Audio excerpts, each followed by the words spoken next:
Brevity is the soul of wit. That's a great phrase, isn't it? Sometimes it's a little hard for students to really understand what that means. Basically, it's saying a lot without saying a lot. And this next book really does that. A Dinosaur Named Ruth.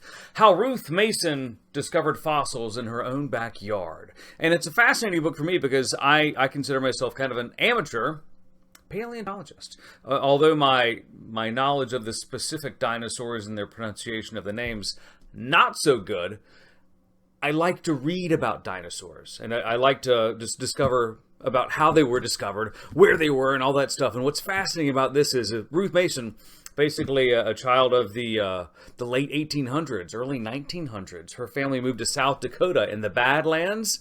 And in her backyard, when she was a youth, maybe starting when she was like 7 years old in 1905, she would find all these things, and she was very curious about them. So she would collect them, and she would say, hey, what's this?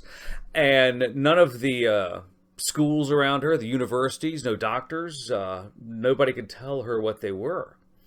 But she kept on hanging out at the prairie farm, doing her thing. She lived there all of her life, kept gathering all of these things, and it turns out, of course, spoiler alert, they were dinosaur bones. And that wasn't really discovered until she was about 80 years old. And somebody knocked on her door and said, hey, we're in the area looking for these sea creatures that lived here millions of years ago. And she said, you know what? I don't have sea creatures, but I've got these things. Come see what you think they are. And the paleontologists were blown away because I think they found over 99 complete dinosaurs. And it turned out to be one of the largest fossil finds ever. And you say to yourself, Dinosaur Named Ruth? I thought the name was Sue.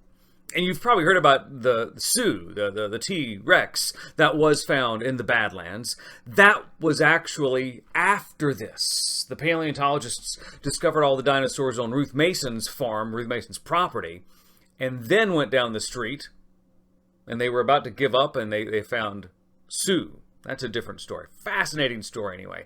What's great about this book is its patience. A Dinosaur Named Ruth, there's so much patience. Basically, you look at Ruth Mason as a youth, as a child, maybe 7, 12 years old, a little bit as a young adult, and then boom, she's about 80 years old, and these paleontologists knock on her door. It's a story about persistence and knowing what you have, and it's presented in such a way, it's a very easy, disarming book to where young readers, I'll say, hey, you know what, those pre-K kids through 4th grade will be able to look at the pictures and enjoy it, and those older kids will dig into the deeper meaning of the story, and that's basically kind of not know what you hold, because she really didn't know what she had. She just had a feeling that this thing and these things in my backyard, they're worth holding on to. Fascinating book because of its brevity and because of its story. I think those elementary school kids, younger elementary school kids especially, they're going to love this book. It's fabulous. A Dinosaur Named Ruth, How Ruth Mason Discovered Fossils in Her Own Backyard. You will love it.